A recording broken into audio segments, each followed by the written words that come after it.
Oui, c'est un petit quintet, hein, n'ayons pas peur de le dire, qui nous attend ici, Marine, pour la 8e et dernière, support de pic 5, puisque nous avons des valeurs allant de 29 à 39,5. Là, c'est un prince nomade qui avait la plus haute valeur, et bien été déclaré forfait, comme vous l'avez dit. Alors, on retrouve en position de favori timide. Toutefois, le numéro 2, c'est Lan Yunge. Lan Yunge, hein, qui est un joli gris, âgé de 4 ans, qui a déjà enlevé son quintet cette année. Il a remporté son quintet sur tapis vert, après avoir bénéficié donc de la rétrogradation de Nardo, on se rappelle, c'était sur l'hippodrome de Saint-Cloud. Derrière, il a confirmé, mais il n'a pas vraiment répété à l'occasion des sorties suivantes. Il a confirmé juste pour sa sortie immédiatement après sa victoire donc de quintet. Et ensuite, derrière, ça a été un peu plus compliqué avec la pénalisation au poids. Néanmoins, il vient de faire quand même un retour victorieux. Alors, c'était en terrain collant sur l'hippodrome de Compiègne, où il a remporté ce jour-là une course à conditions de bon niveau. Il s'imposait alors monté par Coralie Paco, donc c'est vrai qu'il a bénéficié indispensable. Théo Bachelot, lui, vient de remporter la deuxième épreuve du handicap divisé. Et ici, Guillaume, il sera associé au numéro 5, King Nonantais. Vous pensez que vous pouvez remporter une nouvelle course aujourd'hui? Écoutez, je pense que le cheval va bien se comporter. Maintenant, on a gagné par deux fois récemment. Une fois à Cran, une deuxième épreuve, et la dernière fois au Panorama, un lot facile. Il y a plus de poids. Maintenant, si le cheval est bien, il peut prendre une place, à mon avis. Vous allez le monter comment? Pour lui, il n'a pas trop tactiquement défini selon le train de la course. Merci. Voilà, King Nonantais qui est ici à l'image, présenté par William Mongil. Alors c'est vrai qu'il est en forme puisqu'il vient d'enlever 2 succès, comme l'a dit son partenaire Théo Bachelot. Maintenant, à l'issue de sa victoire handicap à Cran, il a été remonté de 4 kg sur l'échelle des valeurs, donc c'est déjà beaucoup. Et à l'occasion de sa sortie suivante, au Pain-O'Hara, il a remporté alors une course facile, comme l'a dit son jockey Théo Bachelot. Et là, il a été remonté encore une fois de 3 kg, de 6 livres donc sur l'échelle des valeurs, ce qui veut dire qu'il revient aujourd'hui dans la catégorie handicap avec 7 kg de plus. Ça peut paraître quand même rédhibitoire, même si King Nonantais a déjà bien fait également sur le sable, et voilà qui sera peut-être un atout. Mais bon, en tout cas pour la victoire, il semble barré. Attention Adventure, le numéro 12, lui est en grande forme. L'entraînement de Sarah Steinberg. Hayley Turner, oui, qui a du mal un petit peu à contrôler ses ardeurs. Il a l'air fougueux. Il veut prendre la main de sa partenaire, ce qu'il a réussi à faire. Bon, ça tombe bien, il est maintenant sur la PSF. On le retrouve, Attention Adventure également, à l'occasion de sa plus récente tentative. Alors maintenant, Attention Adventure, il va se produire pour la première fois sur une piste en sable. Il faut voir s'il est capable de faire aussi bien aujourd'hui. Son ancien jockey, celui qui le montre régulièrement, c'est Michael Berthaud. Il m'a toujours dit que c'était plutôt un cheval à grande action, meilleure piste souple. Maintenant, il faut savoir qu'il n'y a plus de quintet longue distance sur piste en gazon. La saison gazon est quasiment terminée. Donc ça, c'est un quintet qui ne dit pas son nom. Et j'imagine que c'est un peu pour ça que l'entourage court cette épreuve. Ouais. Il n'y a pas trop le choix des engagements. Attention à celui-ci. Lui, en revanche, je vais apprécier piste en sable plutôt que piste en gazon. Absolument. C'est un redoutable finisseur. On le sait, Dagobert Duke. Et piste en sable ici à Chantilly sur 3200 mètres, c'est quand même son sport. Il a le temps de revenir. Il va peut-être être tout près de la victoire. En tout cas, c'est comme ça que je le pense. Associé à Jérôme Moutard, qui le connaît très bien.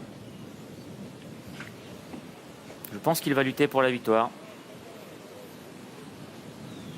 Le numéro 11, Versailles, l'autre jour a fait un truc dans un quintet, Alexandre, ici même. Oui. Elle était 6e, elle courait en nette amélioration. Hervé Bio m'a dit que le matin, c'était plutôt bien. La jument était en train de retrouver un niveau assez intéressant. La valeur handicap est plutôt bonne par rapport à ce qu'elle était par le passé. Voilà. Il dit que c'est un test sur 3200 mètres. C'est vrai. Parce qu'elle n'a jamais couru sur aussi long, mais il dit que si elle arrive à bien s'oxygéner, à pas trop tirer, à décontracter, elle peut faire l'arrivée de cette course. Alors, elle a couru une seule fois sur 3200 mètres, elle n'avait pas fait l'arrivée, mais c'est vrai qu'elle a très peu de références, du coup, bien sur les distances aussi longues. Cette performance, c'était dans un quintet sur l'hippodrome de Deauville au mois d'août 2016, donc vous voyez que ça ne date pas d'hier.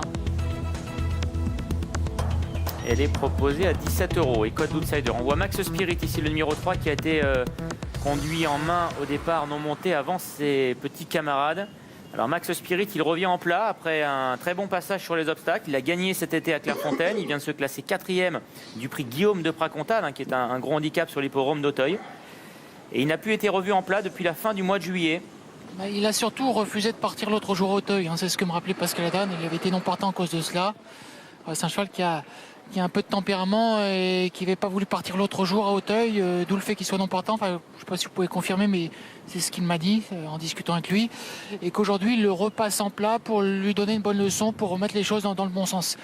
Il aurait pu courir le quintet d'Auteuil, qui s'est couru il y a quelques jours, mais il pensait que ce n'était pas une bonne idée. Il préfère repasser par le plat, qu'il parte, qu'il ait une bonne leçon avant de le repasser en obstacle.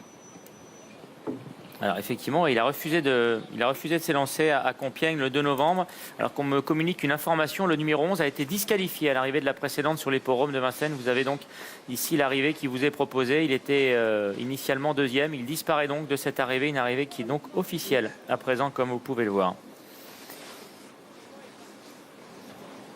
Lanyunge, le numéro 2, c'est toujours lui le favori, il est même conforté dans cette position. 3,50 € associé à Christophe Soumillon. On notera qu'il a été supplémenté pour participer à cette épreuve. Astronomie Alfred est un véritable spécialiste. Et attention, car on évoquait Max Spirit qui a des moyens en plat. C'est un cheval qui a montré un peu de qualité en plat et qui n'est pas à interdire pour une place.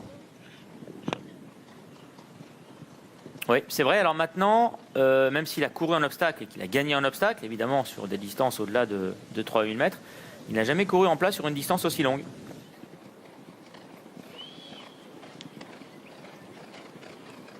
Ici, nous avons appris le first, le numéro 6, qui fait partie également des concurrents les plus en forme. Cette jument, présentée par Patrick et François Montfort, vient de triompher dans un quintet plus sur l'hippodrome de Lyon-Paris. Elle a été remontée de 7 livres sur l'échelle des valeurs après cette victoire. François m'a dit qu'elle était restée aussi bien et qu'elle était encore meilleure piste en sable que piste en gazon. Donc voilà, maintenant elle m'a dit qu'il y a quand même plus de 3 kilos qui ont été mis par les handicapeurs, ce qui est compliqué quand même à surmonter, mais qu'elle était bien et que la piste en sable est l'avantagée. Oui, 3,5 kg exactement. Alors je vous ai parlé rapidement tout à l'heure d'Astronomie Alfred, le numéro 4. C'est à mon sens une bonne chance. C'est un concurrent qui a fait l'arrivée de quintet, notamment sur le sable, une surface qu'il apprécie. Il compte 6 succès tout de même sur le sable, même si la plupart de ses victoires ont été obtenues sur le tracé assez particulier de Vivo. C'est quand même un concurrent qui devrait apprécier les conditions du jour. Et un cheval qui est à suivre, c'est le numéro 7, c'est Magnantus, qui avait des performances à 3 ans, qui cette année n'a pas trop couru, qui a couru essentiellement en province, où il a obtenu de bons classements. Et Rodolphe Collet dit que dans cette catégorie, c'est un cheval qui peut être utile et qui peut se placer. D'accord, écoutez, là encore un outsider peut-être intéressant, il y a 20 €. Première sur le sable, mais ces 3 dernières sorties se sont soldées par 3 podiums. Ici, Victory de Rebec, qui n'a jamais gagné sur le sable en 11 tentatives. Entraînement Prodhomme, il est assez logiquement délaissé. Départ imminent. C'est parti pour la 8e et dernière, le prix de la Forêt de Carnel. C'est un nouveau handicap, support du pic 5, 3200 mètres à parcourir. Avec un bon départ du numéro 3, Max Spirit, qui prend tout de suite la direction des opérations tête et corde. À l'extérieur se trouve le numéro 14, Victory de Rebec. Au centre, Astronomie Alfred, le numéro 4, qui vient également parmi les premiers. King Nonantais, le numéro 5, est à la hauteur du numéro 13, Private Lessons. Tandis que Attention Adventure, le numéro 12, a été placé côté corde dans le sillage des premiers par son partenaire. Versaline, le numéro 11, est un peu plus loin. Lanyunge, le favori, c'est le gris presque blanc qui patiente à la hauteur du numéro 7, Magnantus. Dagobert Duke, comme à son habitude, est à l'arrière-garde.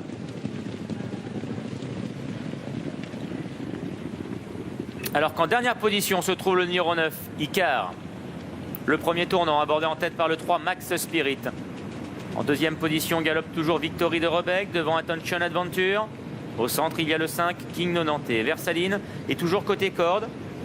Devant le 4, Astronomie Alfred, Private Lessons. A pris le first, le numéro 6 qui est un peu plus loin, à la hauteur du numéro 7, Magnantus. Dagobert Duke est côté corde, alors qu'à l'arrière-garde figure également le favori, c'est le numéro 2, Lanyunge.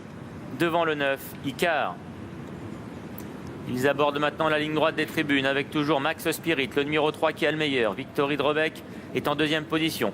Attention Adventure est côté corde devant Versaline. King Nonantais vient au centre. April First, lui, est à l'extérieur du numéro 4, Astronomie Alfred. Private Lesson, c'est toujours à l'arrière aux côtés de Magnantus. Dagobert Duke est côté corde. Devant le favori Lanyunge et toujours le 9 Icar qui patiente en dernière position. Ils abordent maintenant le dernier tour avec toujours Max Spirit, le numéro 3 qui est de retour en plat aujourd'hui. qui a le meilleur. Attention Adventure est dans son sillage et a le bon parcours. Victory de Rebec est à la hauteur d'Attention Adventure. April First continue de se rapprocher. Elle est maintenant en 4e position, emmenant d'ailleurs dans sa progression le numéro 4, Astronomie Alfred. King Nonanté, lui, est toujours au centre. Versaline côté corde. Private Lawson, c'est un peu plus loin, devant Dagobert Duke, qui est toujours le long de la corde, mais non loin des animateurs finalement. Maniantus, le numéro 7, est à sa hauteur devant le favori Landyunge. Et le 9, Icar. Passage devant les grandes écuries du château une deuxième fois pour aborder maintenant le tournant final. Max Spirit qui a toujours le meilleur. Victory de Rebec est à son extérieur en 2e position. Attention Adventure est toujours 3e côté corde. À l'extérieur, il y a April First. King Nonanté patiente au centre. Private Lessons vient ensuite. Versaline est côté corde. Astronomie Alfred maintenant est en embuscade. Devant encore Maniantus, Dagobert Duke, Landyunge et Icar. Ils sortent du tournant final. Les positions qui n'ont pas changé. Max Spirit a toujours le meilleur. Victory de Rebec qui vient à sa hauteur lui mettre la pression. Attention Adventure semble avoir des ressources mais n'a pas l'ouverture. King Nonanté également est derrière les premiers. April First qui est lancé maintenant en pleine piste. Et puis à l'extérieur, voilà Astronomie Alfred, le numéro 4, de même que Landyunge et Icar, le numéro 9 qui finit fort en dehors. King Nonanté qui vient de prendre le meilleur. Dagobert Duke maintenant qui vient de trouver l'ouverture. Alors que Icar, le numéro 9, est lancé à son tour à l'extérieur. Dagobert Duke maintenant le numéro 10 qui accélère. Icar également qui vient à son extérieur. C'est de là qui se détache maintenant du peloton. Dagobert Duke, le numéro 10 qui a fait la différence et qui va s'envoler vers la victoire. Le numéro 10 Dagobert Duke s'impose devant le 9 Icar. 3e place pour le 12 Attention Adventure et c'est le 5 King Nonanté qui se classe 4e.